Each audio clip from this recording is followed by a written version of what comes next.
Bismillahirrahmanirrahim. Assalamualaikum warahmatullahi wabarakatuh. Halo guys, alhamdulillahirrabbilalamin.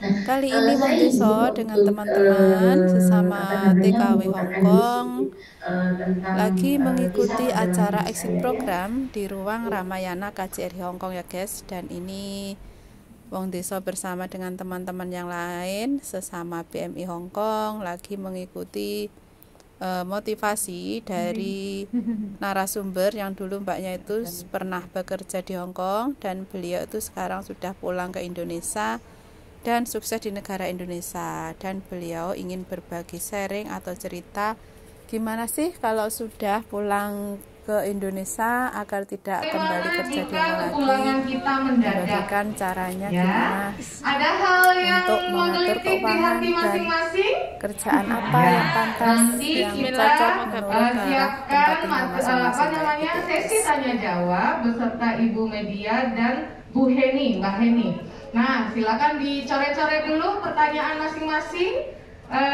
supaya bisa ditanyakan langsung nanti, biar nggak geli-geli nyampe rumah, nggak ngelitik-gelitik sampai rumah ya. Mudah-mudahan yang disampaikan bisa menjadi motivasi untuk teman-teman semua supaya bisa mengelola keuangannya dengan baik, menjaga-jaga jika kepulangannya mendadak atau bahkan yang baru-baru datang menargetkan di Hongkong mau berapa lama, pulangnya harus bisa punya apa. Oke, baik. Sebelum kita masuk ke narasumber yang kedua, kita udah bisa masak?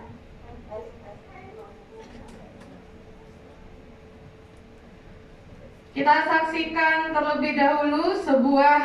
Di sini lagi mau lanjut dengan sesi tanya jawab dari kami dan dijawab nanti oleh silakan ngobrol sama-sama dengan Mbak Heni. Halo Mbak Heni, apa kabar? Halo. Halo. Suaranya. Mbak Heni bersama kita di sini ada kurang lebih 100 orang pekerja migran Indonesia yang berada di Hongkong yang ingin mendengarkan tips dan trik dari Mbak Heni supaya bisa seperti saat ini. Nah, mereka adalah pekerja migran yang sudah lama di Hongkong dan berencana untuk kembali ke tanah air. Nanti mohon berkenan Mbak Heni untuk bagi-bagi pengalamannya saat bekerja di Hongkong, ngatur keuangan seperti apa, ngatur waktu seperti apa, kemudian kembali ke tanah air, langkah-langkah apa saja yang dilakukan oleh Mbak Heni untuk bisa mendapatkan pencapaian-pencapaian yang sudah kita ketahui bersama itu. Baik, dengan mempersingkat waktu kita persilahkan Mbak Heni untuk menyampaikan paparannya. Silakan Mbak Heni. Baik, terima kasih banyak. Assalamualaikum warahmatullahi wabarakatuh. Waalaikumsalam warahmatullahi wabarakatuh. Oke, ini mudah-mudahan suaranya sudah jelas terdengar ya? Alhamdulillah jelas. Jelas sekali Mbak Heni, jelas sekali. Oh, oke, alhamdulillah. Saya izin untuk share screen. Seperti yang disampaikan, saya Heni Sri Sundani. Saya PMI di Hongkong dari tahun 2005 sampai dengan 2011, berarti 6 tahun ya saya di Hongkong. Saya ingat sekali di tahun 2011 ketika saya merencanakan kepulangan ke Indonesia, saya juga sama nih ikut programnya dari KJRI Hongkong. Saya ikut program exit juga kayak gitu. Jadi makanya kemarin pas saya dihubungi sama Kak Rike ya dari KJRI, diminta untuk sharing untuk di program exit program tuh kayak langsung, aduh saya langsung flashback banget nih, saya juga sama dulu gitu ya. Saya pernah di posisinya mbak-mbak semua, ibu-ibu semua, dan merasakan gitu ya, gimana sih rasanya struggle-nya mau pulang, dan deg-degannya kayak gimana, cemasnya tuh kayak gimana gitu ya.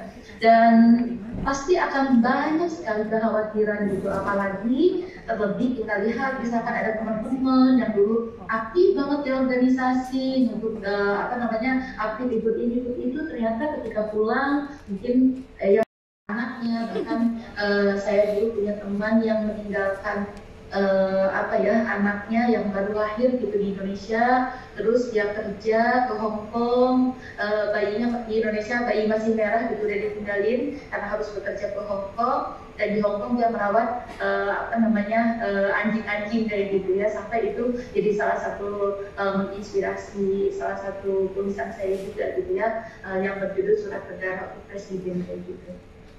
Jadi saya pun sama seperti itu ya, saya terlahir di tengah begitu banyak alasan untuk saya gagal gitu ya, dari kecil saya cuma tinggal sama emak saya sama nenek saya yang bahkan nggak bisa baca tulis, ibu gak pernah sekolah, dari sisi fisik juga gak punya jari tangan, gak punya jari kaki, pokoknya ada banyak banget alasan gitu ya untuk saya gagal. Tapi kemudian karena saya punya tujuan hidup, saya punya mimpi, saya punya cita-cita, akhirnya itu yang jadi trigger atau pendorong bagi saya untuk saya harus menemukan satu cara bagaimana supaya saya bisa berhasil kayak gitu.